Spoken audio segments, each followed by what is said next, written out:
Hey everyone, thank you for joining me. So today I'm going to be doing the full review on the Kizer swayback. And I know it's been a while and I said I would do a full review on this thing a couple weeks back.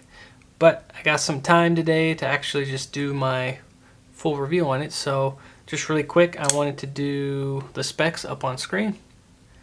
And first off, let's just start off with what you get with the Kizer swayback. So for the steel, you get an N690 steel blade, and it's a Wharncliffe style. Nice little swedge at the top. Good jimping up here, or quite a bit of jimping, which I really like. You got three ways of deployment. You got the push button, the flipper tab right here, and then you have the dual thumb studs. So you are capable of deploying it right-handed or left-handed. So it's an excellent blade for right or left-handed people. So Kizer didn't leave you out on this one. And the blade is also riding on bearings, which makes deployment very, very smooth. Comes with red G10 scales. I believe it comes in purple and black as well. At least those are the colors that I know of. The pocket clip is not a deep carry, but it does do the job, and it definitely has a lot of tension. So really good pocket clip. So now that we talked about basically what this knife comes with, I am going to talk about the likes I have for this blade. So first off, I just love how smooth this thing is. Again, it is riding on bearings, so that is a plus. But as you guys can see here, when I push that button lock, it just drops shut. So I mean, there you go. Now, one thing I do like about the push button lock is that you really got to push down on it to close it. So I'm pushing it now and it won't close. So you really got to push down on it to close this thing, which is kind of a nice safety feature, I guess. You don't really have to worry about it closing on you, or especially when you're deploying it. It's half pushed down, so it really rides below that recessed area on the G10 scales.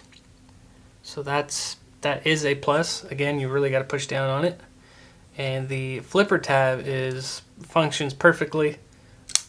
I mean, you barely push on this thing and it flies right open. So there you go. And the thumb studs, it kind of reminds me of the CEO. When you really deploy this with the thumb stud, it flies out with authority. So again, I believe the tension or the detent, I'm not sure if that's what you would call it on a push button lock, but the detent is set just perfect, I think. So you really get a snappy deployment when you use the thumb studs. Now, I'm not left-handed and I can still deploy this thing with thumb stud. So again, works with both hands, and the ergos on this blade are really good. It fits in my hand comfortably. I have medium to large size hands. So again, all my fingers fit on that grip, and again, just really comfortable. This little belly on the swayback actually fits into the arch of your fingers here. So again, just very comfortable, and your hand sits in there very nice. And then you even have a little flat spot here in the front, so you can actually choke up on this blade quite a bit. I mean, your finger's very close to the edge there, but if you know what you're doing, you can really choke up on it and get those really nice, strong cuts. And also the jimping is, I think, perfectly placed and the right amount. I know CRKT does that, which I'm not too fond of, but this one is a good chunk of the spine. So when you put it in hand, your thumb basically just falls right on the jimping, so you get that extra grip. So excellent job on the jimping and the amount of jimping. And the blade comes with a really nice stone wash. I need to find a different material so that I can get this kind of a stone wash on my blades. Just beautifully done. I like Kizer stone wash, and Civivi does a really excellent stone wash as well. So does Kershaw. Again, just a great nice stone wash on this Wharncliffe style blade.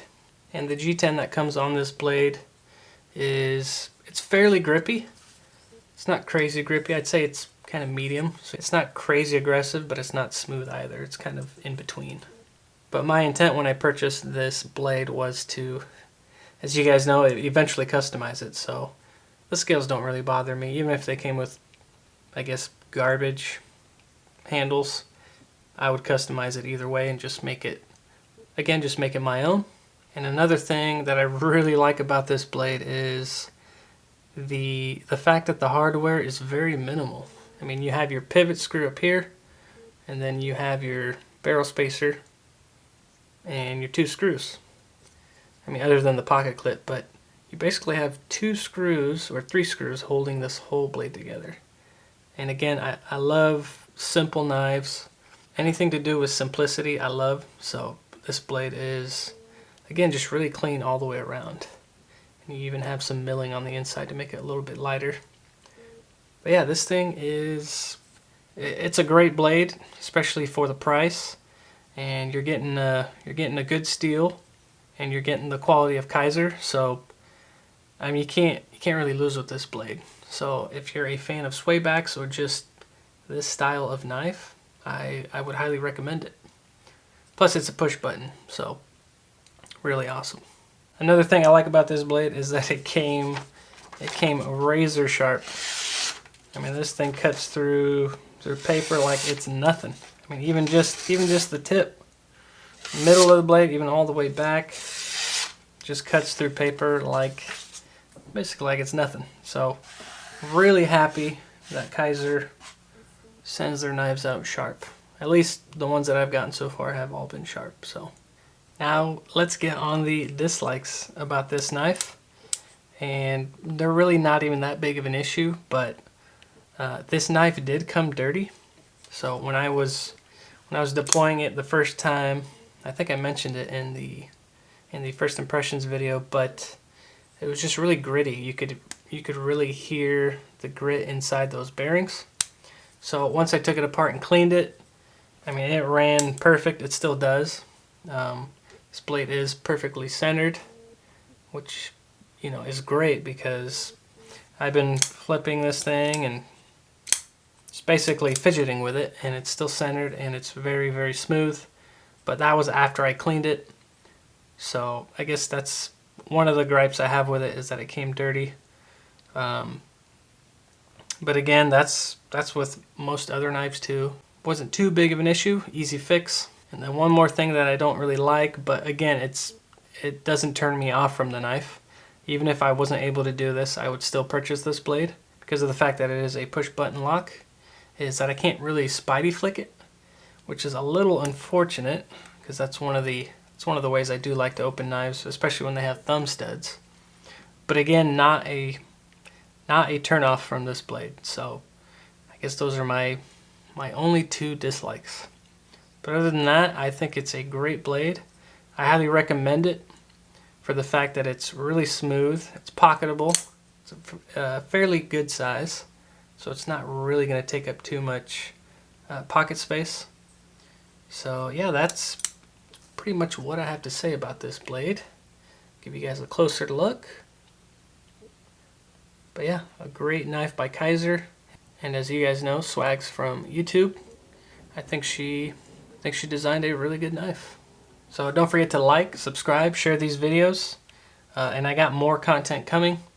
And I'm still currently working on the giveaway knives. So just keep that in mind. Keep your eyes peeled. And as always, I will see you on the next one.